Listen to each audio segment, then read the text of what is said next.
Radio for Readers Bookmark. The story of a supreme being, but the journey is one you would never imagine. Next on Bookmark.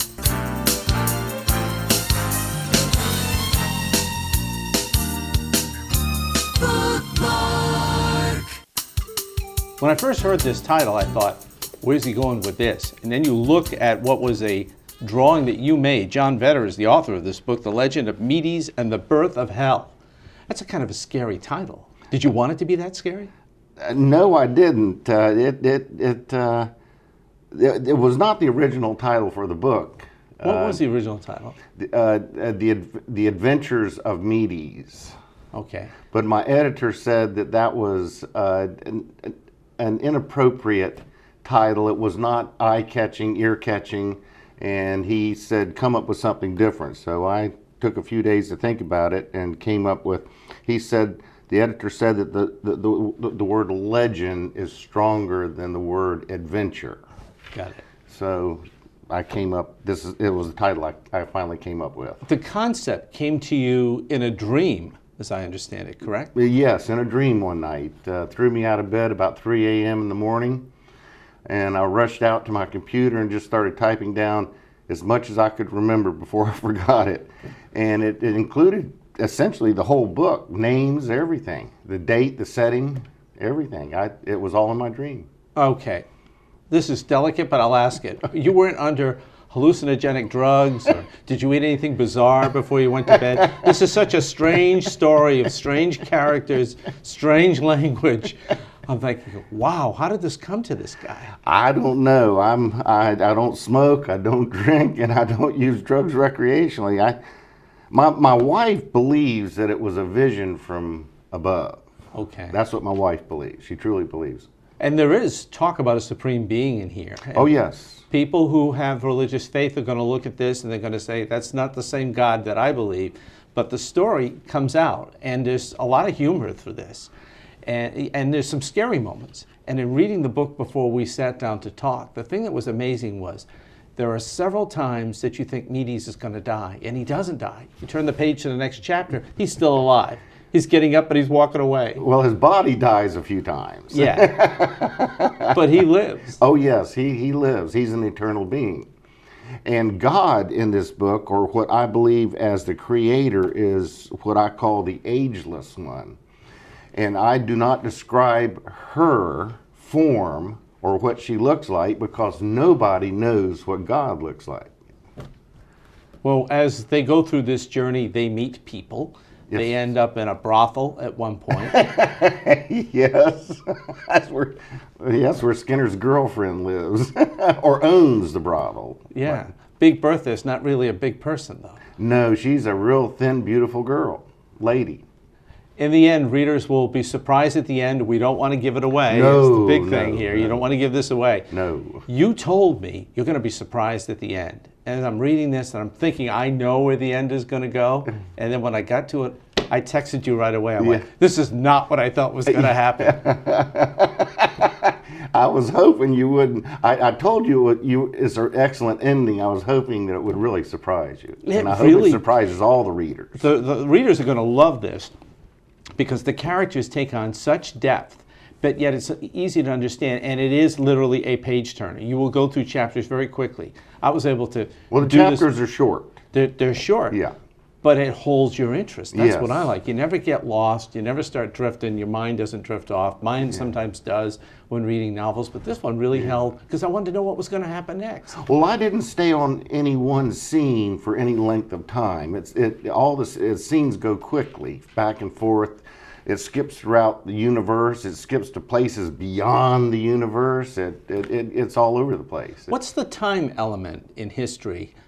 Can you nail this down to a time? Because I was never quite sure what our time in history is. Well, it takes place in the Montana Rockies, the territory of the Montana Rockies, in the year of 1872. I used that date mostly for the description of the firearms I was going to use in the book. And that comes That was through. important for the firearms. All right, a little background just to share with you. This is a man who used to wrestle alligators. That was a long time ago. Yeah. Yeah. But you also told me that part of this character is inspired by your own father. Is that correct? No. The Skinner was inspired by my maternal grandfather. He was. That was the first book I was writing before this dream came to me. Was about my growing up on my grandfather's farm. Did you always have an aspiration, because you were an artist as well? Did you have aspiration to be a writer? I had always wanted to be a writer. I tried writing when I was in junior high school. I tried writing when I was in high school, but I didn't have enough knowledge to write creatively. Okay. That comes over time, and it generally doesn't come from book learning. It's the school of hard knocks that teaches you how to really write creatively. You owned your own construction company for a number of years, then retired. You've largely spent your time writing, in addition to the other things you do with your family. Yes, yes. The thing I find most interesting about this book is the honesty, the situations that happen. There's one thing I want to share with our listeners and viewers. There's an incident in which the character, who doesn't understand all earthly things, discovers a carcass. And he goes to inspect it, and he's on the journey, and he's told, no, don't go near that. And he goes near it, and vultures attack him with droppings, and then he's trying to flail off these vultures and throws a rock and hits a hornet's nest. That was bizarre. My editor told me to stop his tormenting at that point, but I couldn't leave the carcass alone. I had to have that get attached to him in some fashion. Yeah. So between the mess that he is now and all of the hornet stings, and I'm thinking, how's he going to survive this? And he does. Now, is that based on a childhood memory you had of maybe hitting a hornet's nest, or somebody you know hitting a hornet's nest? No, it was based on a story told to me by my grandfather that if we bothered buzzards while they fed, they would throw up on us. They would vomit on us. And we did not want buzzard vomit on us. Yeah. There's a few other hygiene notes in this book that we'll just sort of leave for the reader. But the people are going to love the characters. Are there times in which you want the reader to not like one of the characters? Does that ever come to mind? No, it never did. I liked all of my characters, even the ones that were very cruel and dishonest, murderous. Yeah. You become attached. An author becomes attached to all of his characters, whether they do right or wrong.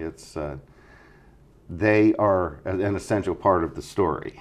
We have a guy who was a former slave, who has attachment to the Middle East. Right. I mean, there's a lot of detail. These are very rich characters. Yeah, a couple of readers have told me that they actually jump off the page. They do. Would you talk about, I believe it's Rhaenys? Rhaenys. Rhaenys. Yeah, Meaty's best friend. Rhaenys is, he's deformed. His face is not handsome. His smile is twisted and crooked. But he has a knack of absorbing knowledge. He knows everything. Anything and everything you want to know, you go to him and he'll give it to you. But I can't tell you what happens to him because that would ruin the story. Yeah. You've got to read the book. And when you get to the end, I felt right away there's another adventure here for Meaties. I left it open for another adventure, and as I'm now working on trying to get my first book completed, it's sitting there as a pile of at least 900 handwritten pages. I keep thinking, what could I write that could be better than what's already been written?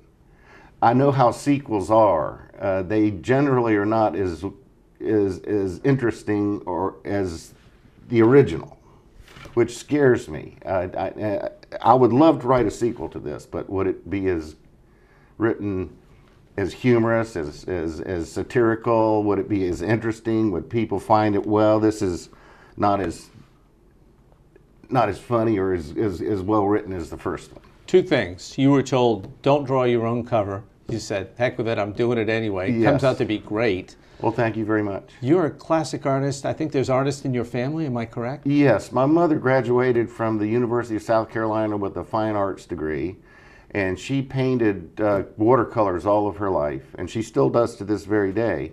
She's 88 years old, does some phenomenal watercolor work, and I learned a lot of my artwork through her. She taught all of us everything she knew about painting. I want to come back to the alligators only because it should have been in this story.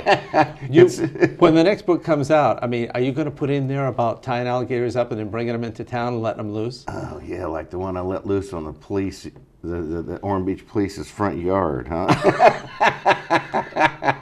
I was just mischievous back then, and when I was a teenager, I couldn't sit still. I had to be doing something all the time. Yeah, I mean, that's dangerous work. You actually were injured once. Well, with a yeah, small- I still have a pretty bad scar right there from where one alligator caught me and tore my cheek back. Wow. What do you want people to experience from this? An opening of minds to looking at things that they never considered?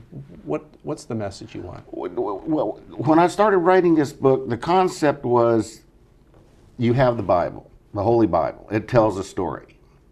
The Torah tells a story. The Quran tells a story. All these religious books tell stories. But I've read the Bible 3.5 times, and I said it could have happened a different way than it was the way the Bible tells it.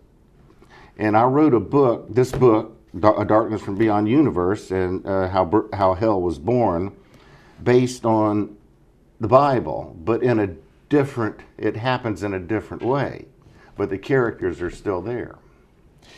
A Darkness from Beyond Universe. John Vedder, our guest today on Bookmark. John, good seeing you. Thank you, Mark. That's Bookmark for this week. If you have comments or thoughts on future authors, send an email to us at our website, bookmark.us. That's our broadcast for today. Thanks for watching.